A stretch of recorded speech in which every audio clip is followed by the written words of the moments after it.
नमस्कार. द 360 अकॅडमीच्या या ऑनलाईन प्लॅटफॉर्मवर मी सीमा शिंदे तुम्हा सर्वांचं मनपूर्वक स्वागत करते. नुकतीच एमपीएससी गट क ची जाहिरात प्रसिद्ध झालेली आहे. जवळपास 2619 जागा आहे. वेतन श्रेणी त्या ठिकाणी आहे 35,400 ते 1,12,000 पर्यंत. तर या व्हिडिओमध्ये आपण बघणार आहोत की पात्रता काय असणार आहे किंवा एमपीएससी ने कोणते मुख्य बदल याच्यामध्ये केलेले आहेत. सर, या सगळ्या गोष्टी आपण या व्हिडिओमध्ये आज डिस्कस करणार आहोत. तर व्हिडिओ तुम्हाला शेवटपर्यंत बघायचा आहे आणि समजून घ्यायचं आहे की काय काय चेंजेस एमपीएससी ने याच्यामध्ये केलेले आहेत. चला तर मग बघूया, सुरुवात करूया व्हिडिओला. आता महाराष्ट्र लोकसेवा आयोगामार्फत हा आपला कालचा GR आहे. याच्यामध्ये बघा की जी महाराष्ट्र गट क सेवा संयुक्त पूर्व परीक्षा 2026 दिनांक 27 सप्टेंबर रोजी होणार आहे. 27 सप्टेंबर डेट ऑलरेडी आलेली आहे. तर ही जी एक्झाम आहे 27 सप्टेंबर पासून होणार आहे. महाराष्ट्रातील विविध केंद्रावर सगळ्यात महत्वाचं म्हणजे ऑनलाईन, जे मी तुम्हाला सुरुवातीला म्हटले होते की एमपीएससी ने काही चेंजेस केलेले आहे. तर चेंजेस सगळ्यात महत्वाचा आणि मोठा जो बदल आहे तो म्हणजे काय की ही जी परीक्षा आहे ही कशी होणार आहे, ऑनलाईन. तर आता ही ऑनलाईन जी परीक्षा आहे ही सगळ्यांसाठी म्हणजे शॉकिंग न्यूज आहे. ऍक्च्युली मी जेव्हा GR बघितला मला पण शॉकिंग वाटलं त्या ठिकाणी की खरंच म्हणजे जे विद्यार्थी खूप दिवसांपासून जवळपास 4-5-6 वर्षापासून प्रिपेअर करत आहेत एमपीएससी साठी, ते ऑफलाईन पद्धतीने प्रिपेअर करत आहेत किंवा ऑफलाईन एक्झाम साठी ते प्रिपेअर करत आहेत. तर ही जी आहे ही सगळ्यांसाठीच आपल्या शॉकिंग न्यूज आहे की ऑनलाईन पद्धतीने होणारे सीबीटी मार्फत घेण्यात येणार आहे. तर ह्या जे एक्झामचं वेळापत्रक आहे स्वतंत्रपणे प्रसिद्ध करण्यात येईल. ओके, तर बघूया आपण अजून त्याच्यामध्ये काय काय पात्रता सांगितलेली आहे, कुठल्या कुठल्या कशासाठी पदासाठी जागा कशा आहेत. बघा, आता याच्यामध्ये उद्योग निरीक्षक आहे. उद्योग निरीक्षक याच्यामध्ये उद्योग ऊर्जा व कामगार विभागासाठी जवळपास 9 पदे या ठिकाणी आहेत. तांत्रिक सहाय्यक साठी जवळपास बघाल तर वित्त विभागामध्ये 3 पदे या ठिकाणी देण्यात आलेली आहे. देन कर सहाय्यक याच्यासाठी बघा वित्त विभागामध्ये जवळपास 282 पद आहेत. किती आहेत? 282, म्हणजे चांगल्या जागा त्या ठिकाणी आहेत. आणि देन सहाय्यक मोटार वाहन निरीक्षक गट क साठी गृह विभागामध्ये 461 जागा या ठिकाणी आहेत. किती? 461 जागा. आता ह्या बऱ्याच दिवसानंतर मीन्स सहाय्यक मोटार वाहन निरीक्षकच्या जागा या ठिकाणी आलेल्या आहेत. देन लिपिक टंकलेखन साठी बघितलं मंत्रालयीन प्रशासकीय विभागामध्ये, याच्यामध्ये जवळपास 1864 जागा आहेत. किती आहेत? 1864 जागा. आता ह्या 2619 ज्या जागा आहेत यानुसार म्हणजेच काही 9 या उद्योग निरीक्षक मध्ये आहेत. देन तांत्रिक सहाय्यकला 3 जागा आहेत. याच्यामध्ये कर सहाय्यकला 282 जागा आहेत आणि सहाय्यक मोटार वाहन निरीक्षक याच्यामध्ये 461 जागा आहेत. मग या हिशोबाने तुम्ही बघू शकतात की किती जागा या ठिकाणी 2619 आहे. जागा नंतर वाढू पण शकतायत.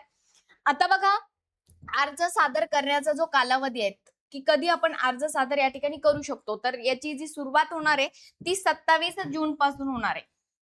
27 जून 2026 पासून याची सुरुवात होणार आहे. तर 17 जुलै पर्यंत आहे. म्हणजेच तुमच्याकडे फॉर्म भरण्यासाठी जवळपास किती दिवस आहेत? जवळपास 20 दिवस आहे. पहिले तुम्ही फॉर्म भरण्या अगोदर तुमची प्रोफाईल व्यवस्थित बनवून घ्यायची आहे. प्रोफाईल जर तुम्ही ऑलरेडी बनवलेली असेल एकदा चेक करून घ्या. काही अपडेट करायचं राहिलं असेल तर ते अपडेट करून घ्या. कारण की काय होतं, जर आपलं त्या ठिकाणी निवड होत असेल, निवड जर झालेली असेल आणि जर तुम्ही चुकून काही चुकीची इन्फॉर्मेशन त्यामध्ये भरली असेल तर त्या ठिकाणी तुमच्या निवड होण्यासाठी अडचणी निर्माण होऊ शकतात. तर त्यासाठी ही गोष्ट तुम्हाला व्यवस्थित विचार करून भरणं गरजेचं आहे. म्हणजे प्रोफाईल तुमची एकदम व्यवस्थित असावी. देन ऑनलाईन पद्धतीने विहित परीक्षा शुल्क भरण्याचा अंतिम दिनांक म्हणजे फीस भरण्याचा जो अंतिम दिनांक आहे तो आहे 17 जुलै. 17 जुलैला रात्री 12च्या आधीपर्यंत तुम्ही भरू शकताय फीस. देन जर तुम्ही चलनाद्वारे भरत असाल, स्टेट बँकेमध्ये जर तुम्ही भरत असाल चलनाद्वारे, तर तुम्ही 19 जुलै पर्यंत भरू शकताय. एवढं पुढे जाऊच द्यायचं नाही शक्यतो. जेवढं होईल तेवढं लवकर भरण्याचा प्रयत्न करायचा. देन चलनाद्वारे परीक्षा शुल्क बँकेत भरण्याचा अंतिम दिनांक 20 जुलै आहे. ओके, 20 जुलै त्यांच्या टायमिंग नुसार तुम्ही भरू शकता. कार्यालयीन जो टायमिंग असतो त्या टायमिंगच्या मध्ये तुम्हाला भरावा लागतो.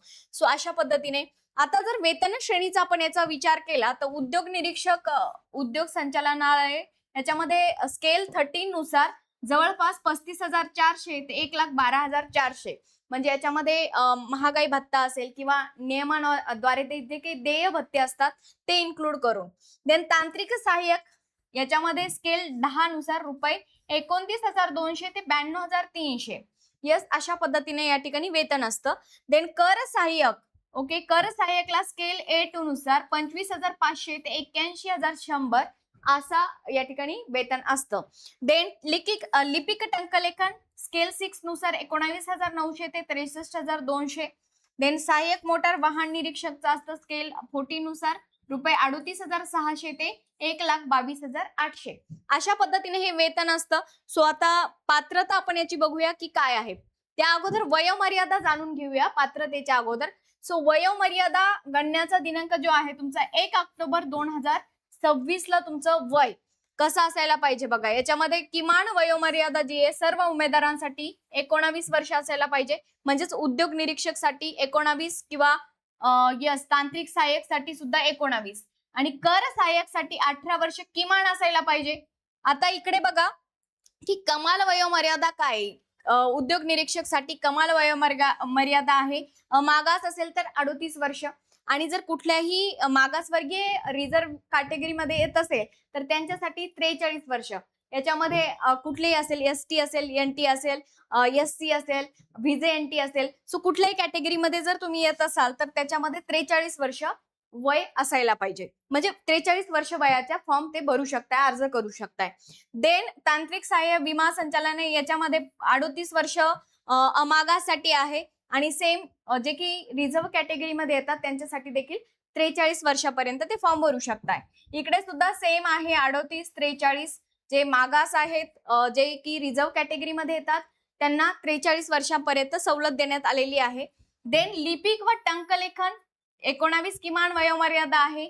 इकडे सेम आहे 38 आणि 43 म्हणजेच रिझर्व्ह कॅटेगरीमध्ये असेल तर 43 वर्ष वयाच्या पर्यंत फॉर्म भरता येतो. इकडेही सेमच आहे म्हणजे जवळपास वयाचा विचार केला तर सगळ्याच दृष्टिकोनातून त्या ठिकाणी सेम वेने तुम्ही फॉर्म भरू शकताय. आता आपण बघूया शैक्षणिक अर्हता म्हणजेच पात्रता काय असणार आहे. जर पात्रतेचा विचार केला तर निरीक्षक गट क साठी यस याच्यामध्ये आता काय आहे की पदवी कुठल्याही शाखेचं तुम्ही कंप्लीट केलेलं असावं. पण आता याच्यामध्ये उद्योग निरीक्षक यस उद्योग निरीक्षकला काय आहे की तुमचं या ठिकाणी जे शिक्षण आहे सो ते शिक्षण सांविधानिक विद्यापीठाची अभियांत्रिकीमधील यस अभियांत्रिकीमधील तुमची किंवा तंत्रज्ञानामधील कुठलीही पदविका किमान पदविका किंवा पदवी त्या ठिकाणी असायला पाहिजे किंवा मग विज्ञान शाखेतील सांविधानिक विद्यापीठाची पदवी तुमच्याकडे असायला पाहिजे. सो अशा पद्धतीने बाकी ज्या सगळ्या पोस्ट आहेत गट संवर्ग म्हणजे उद्योग निरीक्षक गट संवर्ग वगळता इतर संवर्गासाठी मान्यता प्राप्त विद्यापीठाची पदवी असावी. यस बाकी सगळ्या पोस्ट साठी फक्त याच्यामध्ये काय आहे की जी उद्योग निरीक्षक ही पोस्ट आहे याच्यामध्ये तुम्हाला काय पाहिजे तुमचं इंजिनिअरिंग यस झालेलं असावं. याच्यामध्ये किमान विज्ञान शाखेतील संविधानिक विद्यापीठाची पदवी तरी तुमच्याकडे असली पाहिजे. देन सहाय्यक मोटार वाहन निरीक्षक जे आहे आता याच्यासाठी काय लागणार आहे तुमच्याकडे सगळ्यात महत्वाची गोष्ट महाराष्ट्र राज्य माध्यमिक व उच्च माध्यमिक शिक्षण मंडळाची माध्यमिक शालांत प्रमाणपत्र परीक्षा जी SSC म्हणजेच 10वी किंवा महाराष्ट्र शासनाने जे SSC च्या समतुल्य म्हणून घोषित केलेली अर्हता म्हणजे आपण त्याला एखादा डिप्लोमा म्हणू शकतो. सो माध्यमिक शालांत प्रमाणपत्र परीक्षा उत्तीर्ण झाल्यानंतर स्वयंचलन अभियांत्रिकी म्हणजेच ऑटोमोबाईल इंजिनिअरिंग व यांत्रिकी इंजिनिअरिंग म्हणजेच मेकॅनिकल इंजिनिअरिंग ओके म्हणजेच ऍटलीस्ट तुमचं याच्यामध्ये तरी 3 वर्षाची पदविका किंवा केंद्र व राज्य शासनाने त्या समकक्ष म्हणून घोषित केलेली अर्हता असावी. म्हणजे ऍटलीस्ट तुमचा याच्यामध्ये मेकॅनिकल किंवा इंजिनिअरिंगचा डिप्लोमा तरी झालेला असावा किंवा पदवी तुम्ही त्याच्यामध्ये केलेली असावी तर तुम्ही त्याच्यासाठी अप्लाय करू शकता. देन नेक्स्ट बघा स्वयंचलित अभियांत्रिकी म्हणजेच ऑटोमोबाईल इंजिनिअरिंग व यंत्र अभियांत्रिकी म्हणजेच मेकॅनिकल इंजिनिअरिंग विषयातील मान्यता प्राप्त विद्यापीठाची पदवी म्हणजेच तुम्ही इंजिनिअरिंग तरी कंप्लीट केलेलं या ठिकाणी असावं. एकतर डिप्लोमा जो 10वी झाल्यानंतर आपण करतो म्हणजे डिप्लोमा सुद्धा तुमचा ऑटोमोबाईल इंजिनिअरिंग किंवा मेकॅनिकल इंजिनिअरिंग मधून झालेला असावा. सो तुम्ही या मार्फत इकडे यस अप्लाय करू शकता अर्ज करू शकताय. देन सहाय्यक मोटार वाहन निरीक्षण संवर्गाकरता शारीरिक अर्हता काय. सो याच्यासाठी शारीरिक अर्हता काय सो बघूया आपण पुरुष उमेदवारांसाठी. बघा, या ठिकाणी उंची जवळपास 163 सेंटीमीटर असायला पाहिजे. अनवाणी म्हणजेच पायात काहीही न घालता तुमची उंची मोजल्या जाते, पायात काहीही न घालता. तो अनवाणी जवळपास 163 सेंटीमीटर तुमची उंची असायला पाहिजे. आणि छाती जी आहे किमान 19 सेंटीमीटर, यस, न फुगवता 79 सेंटीमीटर असायला पाहिजे. व किमान 5 सेंटीमीटर प्रसरण, म्हणजेच प्रसरण जर फुगवून 5 सेंटीमीटर जास्त असायला पाहिजे. ओके, आता जर महिला उमेदवारांचं बघितलं तर उंची 155 सेंटीमीटर अनवाणी म्हणजेच पायात काहीही न घालता. आणि कमीत कमी, ओके, ही कमीत कमी सांगितलेलं आहे. आणि वजन 45 किलोग्रॅम पेक्षा जास्त असलं तर चालतं. कमीत कमी 45 किलो वजन असायला पाहिजे. सो अशा पद्धतीने आता जे रंगांध नसून ज्यांची दृष्टी चष्म्यासह चष्म्याशिवाय चांगली आहे, यस, म्हणजे एकंदरीत दृष्टी चांगली आहे, चष्मा घालून सुद्धा चांगली आहे, चष्म्याशिवाय सुद्धा चांगली आहे, तर त्यांना त्या ठिकाणी काही प्रॉब्लेम नाही. सो अशा पद्धतीने आपण ही शारीरिक पात्रता आपण बघितली. आता परीक्षेचे टप्पे कसे असतात, बघा या ठिकाणी. ओके, यस, हा पॉइंट आपला राहिलाय. टंकलेखन अहर्ता. आता टंकलेखन अहर्ता म्हणजे टायपिंग आलं. आता टायपिंगचा काय पॉइंट आहे, जे की सहाय्यक व लिपिक टंकलेखन संवर्गासाठी आपल्याला या ठिकाणी टंकलेखन असायला पाहिजे. तर टंकलेखनचा कसा आहे, कर सहाय्यकसाठी बघा, मराठी टंकलेखनाचा वेग किमान 30 शब्द प्रति मिनिट आणि इंग्रजी टंकलेखनाचा वेग जो आहे किमान 40 शब्द प्रति मिनिट या अहर्तेचे शासकीय वाणिज्य प्रमाणपत्र तुमच्याकडे असायला पाहिजे. ओके, आता लिपिक टंकलेखनासाठी बघा, मराठी टंकलेखनाचा वेग किमान 30 शब्द प्रति मिनिट किंवा इंग्रजी टंकलेखनाचा वेग किमान 40 शब्द प्रति मिनिट या अहर्तेचं प्रमाणपत्र तुमच्याकडे असायला पाहिजे. यस, अशा पद्धतीने आता परीक्षेचे टप्पे कसे होणार आहे हे समजून घेऊया आपण. जाहिरातीमध्ये जे नमूद केलेले विविध संवर्गाकरता जी भरती प्रक्रिया होणार आहे ती कशी होणार आहे समजून घ्या. आता याच्यामध्ये बघा, उद्योग निरीक्षक आहे, तांत्रिक सहाय्यक व विमा संचालन आहे, कर सहाय्यक आहे, लिपिक टंकलेखन आहे, सहाय्यक मोटार वाहन निरीक्षक आहे. ह्या ज्या काही पोस्ट आहे याच्यासाठी जी पूर्व परीक्षा होणार आहे ती संयुक्त पूर्व परीक्षा होणार आहे. कशी होणार आहे, संयुक्त पूर्व परीक्षा. बट जर आपण मेनचं बघितलं म्हणजे मुख्य परीक्षेचं बघितलं तर याच्यामध्ये ह्या 4 पोस्टसाठी म्हणजेच उद्योग निरीक्षक असेल, तांत्रिक सहाय्यक असेल, कर सहाय्यक असेल किंवा लिपिक टंकलेखन असेल, याच्यासाठी संयुक्त मुख्य परीक्षा आहे. बट सहाय्यक मोटार वाहन निरीक्षक याच्यासाठी स्वतंत्र मुख्य परीक्षा होणार आहे. यस, स्वतंत्र मुख्य परीक्षा याच्यासाठी होणार आहे.